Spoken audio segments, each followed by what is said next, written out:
आज की इस प्रेस वार्ता में हम आप सभी प्रेस प्रतिनिधियों का स्वागत और अभिनंदन करते हैं। इन 5 वर्षों में उत्तर प्रदेश कहां पर खड़ा है वित्तीय प्रबंधन की स्थिति में, वित्तीय स्थिति में, इसकी एक झलक हम आपके समक्ष प्रस्तुत करेंगे। कोरोना के बावजूद उत्तर प्रदेश ने काफी बेहतर फाइनेंशियल मैनेजमेंट किया है और जो हमारी उपलब्धि है वो हम आपके सामने वर्णन करेंगे। जो सबसे पहले किसी भी सरकार का आकलन उसकी जीएसडीपी से आंका जाता है। जब हमारी सरकार आई थी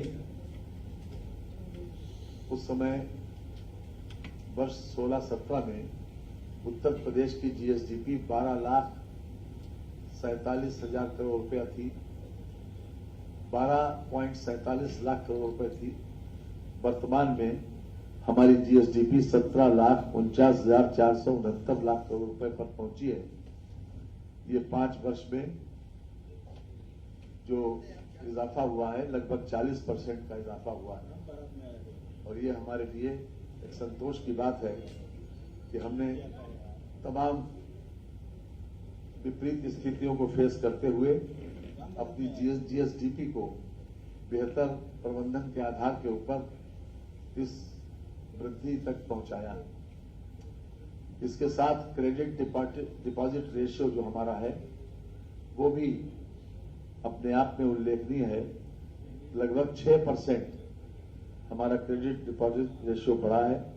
जब हमारी सरकार सत्ता में आई थी तब हमारा क्रेडिट डिपॉजिट रेशियो 46% था।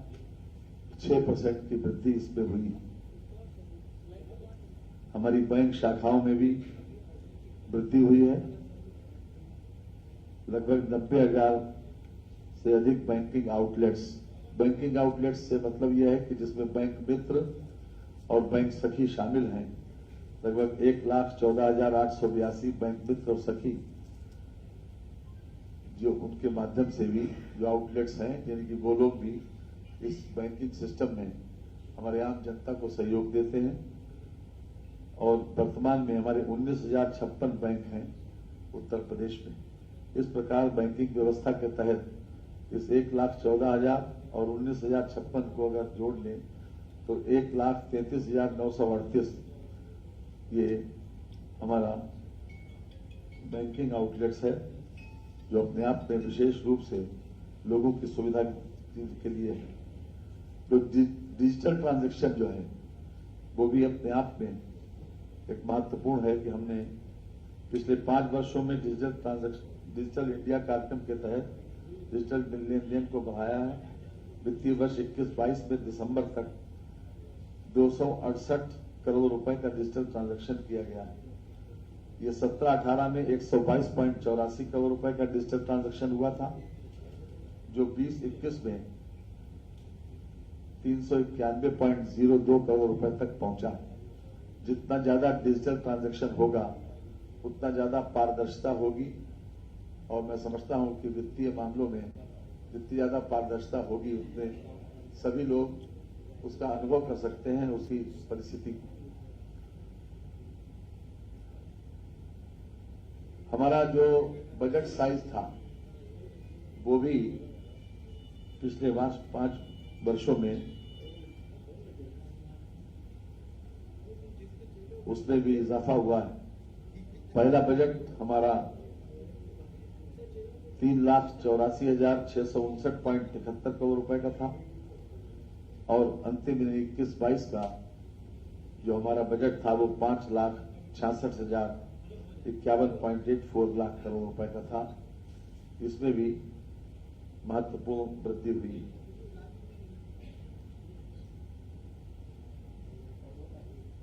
प्रधानमंत्री जनधन योजना के माध्यम से जिस प्रकार से बैंक अकाउंट्स में वृद्धि हुई वो भी अपने आप में बहुत उल्लेखनीय है और उत्तर प्रदेश इसमें फर्स्ट नंबर पर। प्रधानमंत्री जनधन योजना में देश में उत्तर प्रदेश का स्थान प्रथम है। 2022 तक 7 करोड़ 90 लाख लाभार्थी हैं, जबकि 5 वर्ष पहले 2017 में जो हमारी सरकार आई थी 4 करोड़ 47 लाख लाभार्थी थे।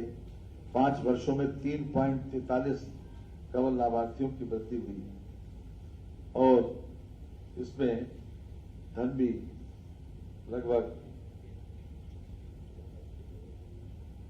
पहले के मुकाबले में जो प्रधानमंत्री जन धन योजना के तहत जो जमा हुआ है वो भी आप में उल्लेखनीय है। बात खासतौर से मैं आपको कोट करना चाहता हूं।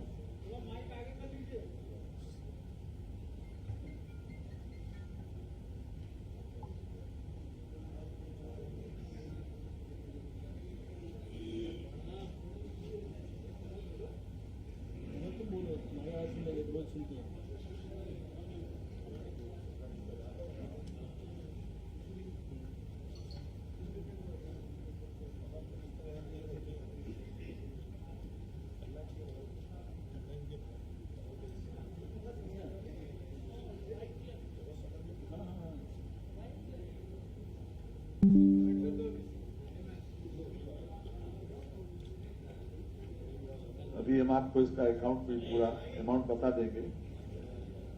ये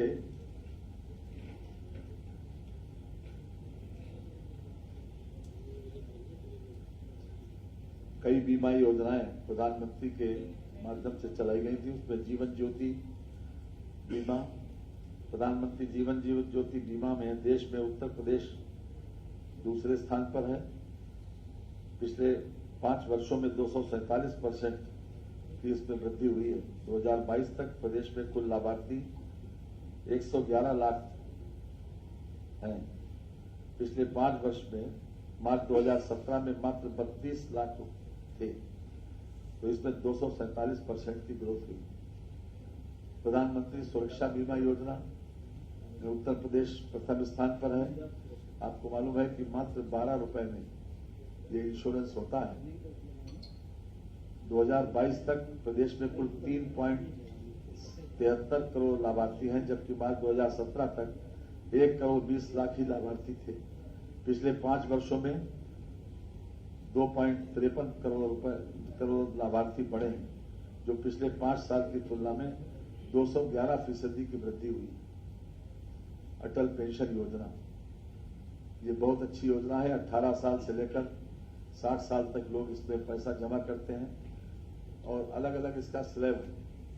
जो लोग 1000 रुपए पेंशन चाहेंगे 60 साल के बाद उनको 42 रुपए जमा करना होंगे, और जो लोग चाहेंगे कि उनको 5000 रुपए महीने की पेंशन मिले वो 210 रुपए महीना अगर जमा करेंगे तो निश्चित रूप से उन लोगों को 5000 रुपए 60 साल के बाद मिल सकते हैं। अटल पेंशन योजना इसमें 833% की ग्रोथ हुई। 2017 में मात्र 6 लाख ही लाभार्थी थे, वर्तमान में 56 लाख लाभार्थी इसमें हुए। प्रधानमंत्री मुद्रा योजना में पिछले 5 वर्षों में लगातार 100% से अधिक की ग्रोथ मिली है। 5 वर्षों में 2.43 लाख करोड़ खाते में 1.32 लाख करोड़ रुपए लोन दिए गए हैं, जबकि 5 वर्ष पहले मार्च 2017 तक 14,754 करोड़ रुपए लोन दिए गए थे। स्टैंड अप में विशेष रूप से महिला और शेड्यूल कास्ट हर शाखा के लिए ये कोटा तय है कि जो लोग भी स्टैंड अप योजना के तहत, हमारा उत्तर प्रदेश ने काफी प्रगति की है। लाभार्थी हमारे 15,307 लाभार्थियों को 3105 करोड़ रुपए का लोन दिया गया। ये तकनीकी स्थिति को बढ़ाने के लिए, कोई टेक्नोलॉजी नई डेवलप करने के लिए, और ये खास तौर से जो रनिंग यूनिट्स हैं उनको बेहतर बनाने के लिए ये योजना विशेष रूप से। जो रेल पटरी वाली योजना वो सबसे ज्यादा कामयाब हुई। प्रधानमंत्री स्वनिधि योजना के तहत पूरे भारतवर्ष में हम प्रथम स्थान पर हैं।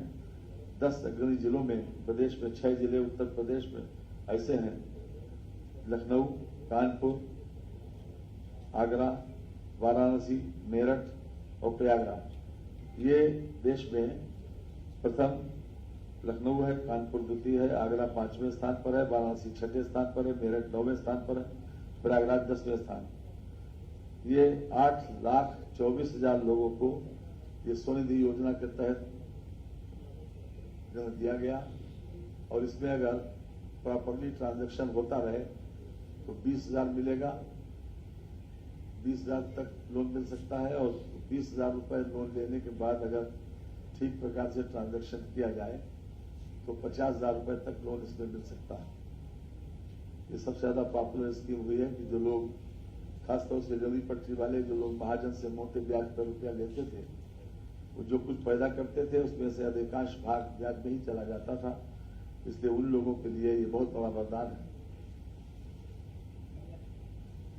SLBC के माध्यम से हमने पिछले 5 वर्षों में स्टेट लेवल बैंकर्स कमेटी की जो स्थिति है उसमें पिछले साल अक्टूबर, नवंबर और दिसंबर में 3 माह में 11,000 करोड़ रुपए का ऋण वितरण कराते हुए लगभग 33,000 करोड़ रुपए का ऋण प्रवाह कार्यक्रम में संपन्न कराया गया। इसमें भी हम प्रथम स्थान पर।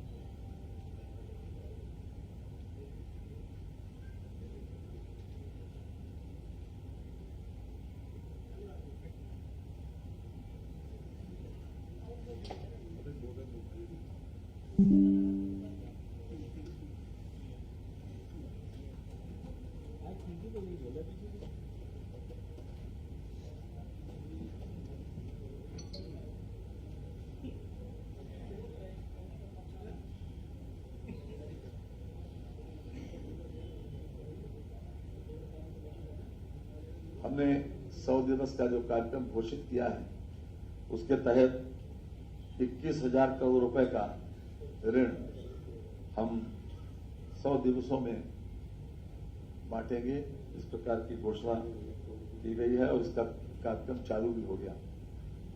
15-15 दिन का भी कार्यक्रम हमने बनाने को कहा है कि अलग अलग जिलों में कि जो लोग जरूरतमंद हैं, जिनको लोन चाहिए, तो बिना किसी देरी के इस संबंध में हर स्तर पर प्रयास हो।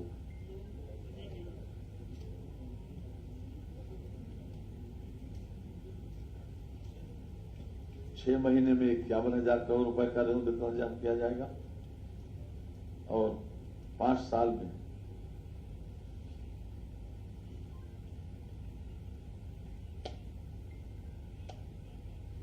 2 लाख करोड़ रुपए का ऋण वितरण किया जाएगा।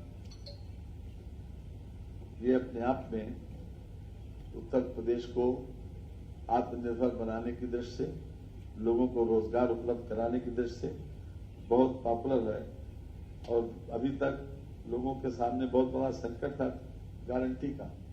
तो जिस प्रकार से स्वनिधि योजना में हमने बिना गारंटी के लोन देने की व्यवस्था की है, इसीलिए वो सबसे ज्यादा पॉपुलर हुई है कि उसमें केवल आधार कार्ड और एप्लीकेशन के ऊपर लोन मिल जाता है।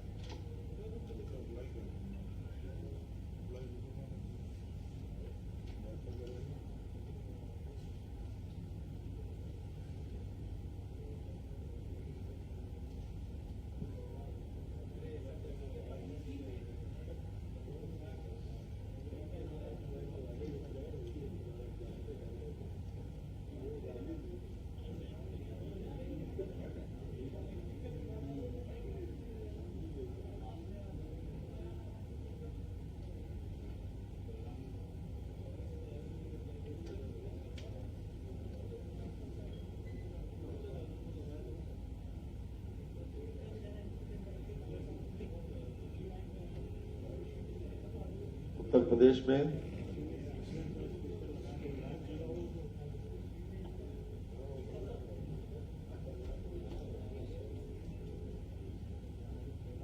जो मैंने प्रधानमंत्री जनधन योजना का जिक्र किया था, उसमें 33,493 करोड़ रुपए की राशि जमा है।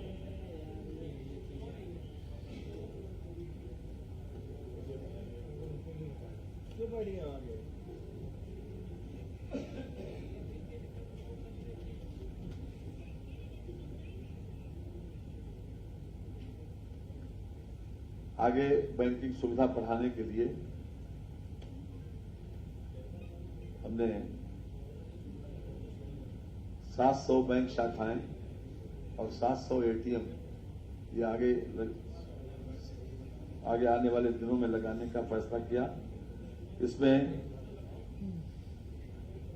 12 बैंक ऐसी हैं, मिसाल के तौर पर बैंक ऑफ बड़ौदा में 75, भारतीय स्टेट बैंक में 100, पंजाब नेशनल बैंक में 85, केनरा बैंक में 75, इंडियन बैंक में 40, यूनियन बैंक ऑफ इंडिया में 75, bank of India axis bank में 25, आईसीआईसीआई बैंक में 40, एचडीएफसी में बैंक में 70, आईडीबीआई बैंक में 10, बैंक ऑफ महाराष्ट्र में 20, अन्य में 75, कुल 700 बैंक की शाखाएं आगे आने वाले समय में खोली जाएंगी और इसी के अनुरूप उसमें एटीएम की व्यवस्था भी की जाएगी। हर हालत में उत्तर प्रदेश में माननीय प्रधानमंत्री जी के मार्गदर्शन में और माननीय योगी जी के नेतृत्व में हर तरह से ये कोशिश की गई है कि हम फाइनेंशियल मैनेजमेंट बेहतर करें और हर स्तर पर सुधार की कोशिश की गई है, मितव्ययता भी बरती गई है और ये भी कोशिश की गई है कि जहां कहीं पर कोई ऐसा खर्चा समझ में आता है कि जो गैर जरूरी है उसको भी हम समाप्त करें। एक बात मैं पहले भी इस बात को कह चुका हूं कि पहले बहुत सी इस बात के लेकर आलोचना की जाती थी कि हम एक ही उदाहरण देकर की बात को समाप्त करेंगे। आपको मालूम है कि अगस्त 22 में जब मेरे सामने ये मैटर आया था कि चपरासी से लेकर चीफ सेक्रेटरी तक अपना इनकम टैक्स खुद देंगे और मंत्रियों के लिए व्यवस्था की गई थी 1980-81 में कि मंत्रियों का इनकम टैक्स सरकार देगी, तो हमने उसी वक्त माननीय मुख्यमंत्री जी से बात करके और मैंने मुख्यमंत्री जी से रिक्वेस्ट किया था। मुख्यमंत्री जी ने तुरंत उसको तत्काल समाप्त करने के लिए कहा और वो व्यवस्था समाप्त हो। तो जहां कहीं पर भी ये समझा गया कि कोई भी चीज समय के अनुकूल नहीं है, परिस्थिति के अनुकूल नहीं है या कहीं पर ज्यादा समझ में आया, कोई अनियमितता समझ में आई तो उसको तत्काल समाप्त किया। आज की इस अवसर पर इतना ही पर्याप्त था। बहुत बहुत धन्यवाद।